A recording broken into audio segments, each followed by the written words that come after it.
Hi hello வணக்கம். இது சும்மா பேசி தான் பார்ப்போம். நான் பிரதீபா. 2025 முடிய போகுது இல்லையா? இது வரைக்கும் இதெல்லாம் நடந்துச்சு அப்படின்னு சொல்லிட்டு ஜான்வரி டூ டிசம்பர் தான் நம்ம பார்க்க போகிறோம்.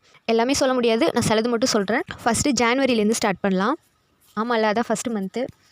ஜான்வரி 6 சட்டசபையில் தேசிய கீதத்தை முதல்ல பாடலை அப்படின்னு சொல்லி குற்றம் சாட்டி நம்மளோட கவர்னர் அவர்கள் என்ன பண்ணாங்கன்னா, தன்னோட உரையை வாசிக்காமல் 3 நிமிஷத்தில் சட்டசபையிலேருந்து வெளியேறினார்.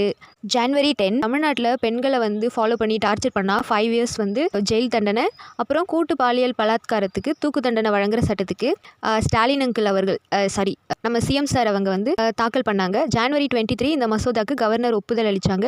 இந்த சட்டமும் நடைமுறைக்கு வந்திருக்கு. ஜான்வரி 20 தாவேகா தலைவர் ஏகனாபுரம் போயிட்டு பரந்தூர் விமான நிலையத்திற்கு எதிராக போராடுற மக்களை சந்திச்சு பேசினார். விமான நிலைய திட்டத்தை எதிர்த்து சட்ட போராட்டம் நடத்தப்படும் அப்படின்னு சொல்லிட்டு சொன்னாங்க. அதுக்கப்புறம் January 29 இஸ்ரோவோட 100th rocket GSLV F-15 விண்ணில் பாய்ஞ்சது.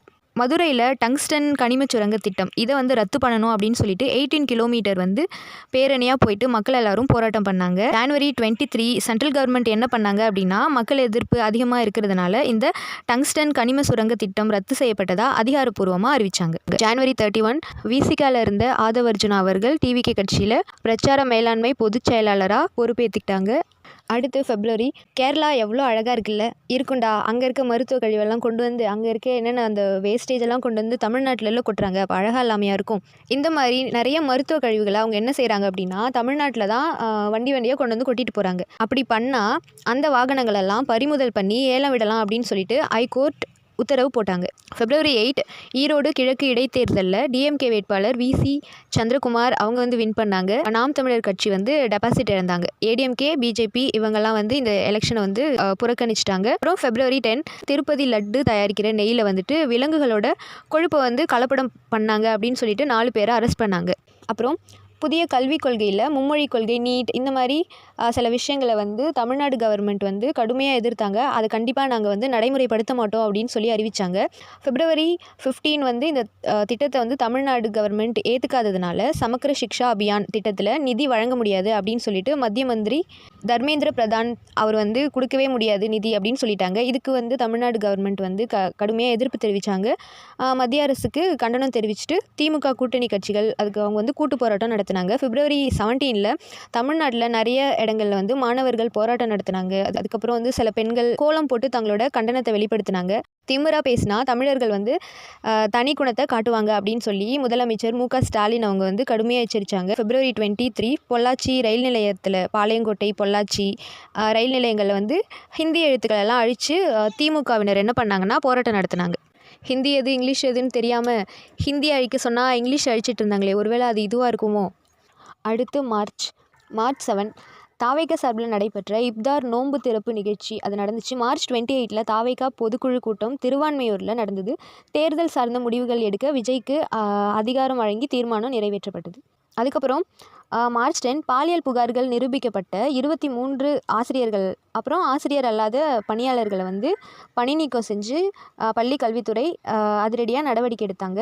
அதுக்கப்புறம் தமிழ்நாட்டு அரசோட டாஸ்மாக் நிறுவனத்தில் 1000 கோடி ஊழல் நடந்திருக்கு அப்படின்னு சொல்லி அமலாக்கத்துறை குற்றம் சாட்டியிருந்தாங்க. அப்புறம் பார்த்திங்கன்னா முதலமைச்சர் ஸ்டாலின் அவங்க என்ன சொன்னாங்கன்னா, மகளிர் சுய உதவி குழுக்களில் இருக்காங்க இல்லையா, அவங்க தயாரிக்கிற பொருட்களை பஸ்ஸில் இலவசமாக கொண்டுட்டு போகலாம் அப்படின்னு சொல்லி சொன்னாங்க. காஞ்சிபுரம் உள்ளிட்ட 9 நகரங்களில் தோழி விடுதிகள் அமைக்கப்படும் அப்படின்னு சொல்லி அவங்க சொன்னாங்க. மகளிர் தின விழாவில் அவங்க சொன்னாங்க. அதுக்கப்புறம் பெண்களுக்கு இளஞ்சிவப்பு ஆட்டோ, அதாவது பிங்க் கலர் ஆட்டோ ஒரு 100 பெண்களுக்கு வழங்கினாங்க அந்த விழாவில். அடுத்து ஏப்ரல் 2 கச்சத்தீவை மீட்கிறதுக்காக மத்திய அரசை வலியுறுத்தி முதலமைச்சர் MK ஸ்டாலின் சட்டசபையில் தீர்மானம் கொண்டு வந்தாங்க. இந்த தீர்மானம் ஒருமனதாக எல்லா கட்சிகளோட ஆதரவோட ஒருமனதாக நிறைவேறிச்சு. மீட்கலாம் முடியாது, நடவடிக்கைலாம் எதுவும் எடுக்க மாட்டாங்க, தீர்மானம் மட்டும் நிறைவேற்றிக்க வேண்டிதான். அதுக்கப்புறம் தமிழக பாஜக தலைவராக நயினார் நாகேந்திரன் பதவி ஏற்றுக்கிட்டாங்க. ஆல்ரெடி நமக்கு தெரியும் அதுக்கு முன்னாடி யார் இருந்தாங்க அப்படின்னு சொல்லிட்டு. போப்பாண்டவரோட மரணம்லாம் இந்த மந்தில் தான் நடந்துச்சு. ஏப்ரல் 21 சுவாச கோளாறு காரணமாக அவர் இறந்துட்டாங்க. ஏப்ரல் 26 அவரோட உடம்பை நல்லடக்கம் பண்ணாங்க. ஸோ இதில் நம்மளோட ஜனாதிபதி திரௌபதி முர்மு உள்ளிட்ட 160 நாட்டு தலைவர்கள் பங்கேற்றுக்கிட்டாங்க. அதுக்கப்புறம் வக்பு வாரிய திருத்த மசோதா, நாடாளுமன்ற கூட்டுக்குழு பரிந்துரைத்த திருத்தங்களோட வக்பு வாரிய திருத்த மசோதா மக்களவையில் ஏப்ரல் 3 தாக்கல் செய்யப்பட்டது. 12 மணி நேர விவாதத்துக்கு பிறகு 3ஆம் தேதி மிட் நைட்டில் வந்து வாக்கெடுப்பு நடத்தி இதை வந்து நிறைவேற்றினாங்க. நள்ளிரவுக்கு அப்புறமா மாநிலங்களவையிலையும் அந்த மசோதா வந்து நிறைவேறிச்சு. ஏப்ரல் 8 வக்ஃபு வாரிய சட்டம் வந்து அமலுக்கு வந்துச்சு. ஏப்ரல் 12 வெஸ்ட் பெங்காலில் பார்த்துட்டிங்க அப்படின்னா வக்ஃபு வாரிய சட்டத்துக்கு எதிராக நடந்த போராட்டத்தில் அது ரொம்ப வன்முறையாயிட்டு இந்த வன்முறையில் வந்து 3 பேர் இறந்து போனாங்க. அப்புறம் மே 5 வந்துட்டு வணிகர் தின மாநாட்டில் பங்கேற்ற முதலமைச்சர் மு.க. ஸ்டாலின் அவங்க வந்து மே 5 வந்து அரசு சார்பில் வணிகர் தினமாக கொண்டாடப்படும் அப்படின்னு சொல்லி அறிவிச்சாங்க. மே 6 நாடு முழுவதும் சாலை விபத்தில் காயமடைஞ்சாங்க அப்படின்னா ரூபாய் 1.5 லட்சம் வரை இலவச சிகிச்சை அளிக்கிற மத்திய அரசோட புதிய திட்டம் வந்து அமலுக்கு வந்துச்சு. அதுக்கப்புறம் மே 7 திமுக அரசு இந்த 4 வருஷத்தில் செஞ்ச சாதனைகள் எல்லாம் வந்து 4 ஆண்டு சாதனை விழா வந்து நடந்துச்சு. மே 8 +2 பொதுத் தேர்வு முடிவு வெளியானது. 95% ஸ்டூடெண்ட்ஸ் வந்து அதில் தேர்ச்சி பெற்றாங்க. அதுக்கப்புறம் மே 14 ஆகம விதிகளை கடைபிடிக்காத கோவில்களில் அனைத்து சாதியை சேர்ந்த அர்ச்சகர்களை நியமிக்கலாம் அப்படின்னு சொல்லி தமிழக அரசுக்கு சுப்ரீம் கோர்ட் அனுமதி அளித்தாங்க. மே 16 தமிழ்நாட்டில் SSLC +1 தேர்வு முடிவு பொதுத் தேர்வு முடிவு வெளியானுச்சு. மே 20 சேலத்தில் 3வது முறையாக நீட் தேர்வு எழுதிய ஒரு மாணவர், அவர் கௌதம், அந்த பையனோட நேம், அவங்க வந்து சூசைட் பண்ணிக்கிட்டாங்க, தூக்கு போட்டு தற்கொலை பண்ணிக்கிட்டாங்க. ஆக்சுவலாக இதெல்லாம் நடந்துகிட்டே தான் இருக்குல்ல, அதை சொல்லி ஓட்டு வாங்கிக்கிறாங்க. கடைசியில் பார்த்தா அவங்களுக்கு அந்த அதிகாரமே கிடையாது. அதெல்லாம் ஓட்டு போட்டதுக்கு அப்புறம் தான் தெரியுது. கடைசி வரைக்கும் அந்த சீக்ரெட்டை சொல்லவே இல்லை. எங்கே ஒரு செங்கலை வச்சு ஏமாத்திட்டாயா ஒருத்தன், அதை ஒழிப்போம் இதை ஒழிப்போம் அப்படியெல்லாம் சொல்கிறது தேர்தல் அறிக்கையில் மட்டும்தான் இருக்குது போல். 4 வருஷம் கிட்டத்தட்ட ஆயிடுச்சு, கடைசி வரைக்கும் அந்த சீக்ரெட் என்னன்னு சொல்லவே இல்லைப்பா. அதுக்கப்புறம் மே 30 SSLC அதுக்கப்புறம் +2 தேர்வில் மாவட்டந்தோறும் முதல் 3 இடங்களை பிடித்த மாணவ மாணவிகளுக்கு தாவேகா தலைவர் அவர்கள் பரிசு வழங்கி பாராட்டினாங்க. நம்ம ஆண்டவர் அவர்களும் MP ஆனது இந்த வருஷத்தில் தான். மே 28 வந்து என்னன்னா மக்களவை உறுப்பினர் தேர்தலுக்கு திமுக சார்பில் நிறைய பேர் வந்து போட்டியிட்டாங்க. அதில் 6 பேர் போட்டியின்றி MP-யாக வந்து ஜூன் 12 தேர்வு செய்யப்பட்டாங்க. அதுக்கப்புறம் ஜூன் 4 10ஆம் வகுப்பு 12ஆம் வகுப்பு தேர்வுகளில் அதிக மதிப்பெண் பெற்ற 500 மாணவர்களுக்கு தாவேகா தலைவர் விஜய் அவர்கள் பரிசுகள் எல்லாம் வழங்கினாங்க. அதில் வந்து மாணவிக்கு வைர கம்மலும் 2 மாணவர்களுக்கு தங்க மோதிரமும் கொடுத்தாங்க. கட்டாய கல்வி உரிமை சட்டப்படி தமிழகத்துக்கு வந்து நிதி கொடுக்கணும் அப்படின்னு சொல்லி மத்திய அரசுக்கு ஹைகோர்ட் உத்தரவிட்டது. ஜூன் 15 தஞ்சாவூரில் 9 அடி உயர கலைஞர் கருணாநிதி முழு உருவ வெண்கல சிலையை வந்து முதலமைச்சர் அவர்கள் திறந்து வச்சாங்க. ஆக்சுவலாக இது தேவையில்லாத நியூஸ் தான். இது கண்டிப்பாக வந்து அந்த வீடியோ பார்த்தா இருக்கட்டும், இந்த நியூஸ் வந்து எல்லாரோட மனசையும் ரொம்ப கஷ்டப்படுத்தியிருக்கும். அதாவது மடப்புரம் காவலாளி அஜித்குமாரோட மரணம் தான் அது.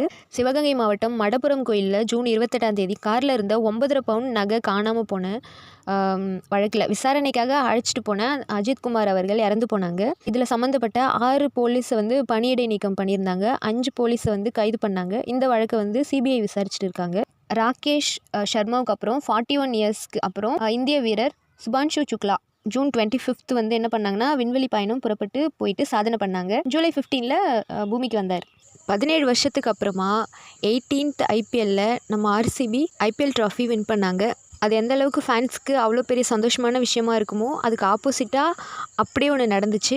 RCB அணி வெற்றி விழாவில் பங்கேற்கிறதுக்காக பெங்களூர் கிரிக்கெட் ஸ்டேடியம் வந்த ரசிகர்கள் வந்து கூட்ட நெரிசல் ஏற்பட்டு அதில் சிக்கி 11 பேர் இறந்து போனது ரொம்பவே கஷ்டமான ஒரு விஷயம். அதுக்கப்புறம் 33 பேருக்கு வந்து தீவிர சிகிச்சையெல்லாம் அளித்தாங்க. அதுக்கப்புறம் நெக்ஸ்ட் டே RCB மேலே வந்து கேஸ் போட்டு அது போலீஸ் கமிஷனர் உட்பட 5 அதிகாரிகள் பணியிடை நீக்கம் செய்யப்பட்டாங்க. அப்புறம் ஜூன் 10 இந்தியாவோட மக்கள் தொகை 146 கோடியை தாண்டிட்டதாகவும் மக்கள் தொகையிலேயே நம்ம தான் நம்பர் 1 அப்படின்னு ஐநா அறிக்கை வெளியிட்டாங்க. பேலன்ஸ் நெக்ஸ்ட் பார்ட்டில் பார்க்கலாம். July to December. Thank you so much for listening. Thank you.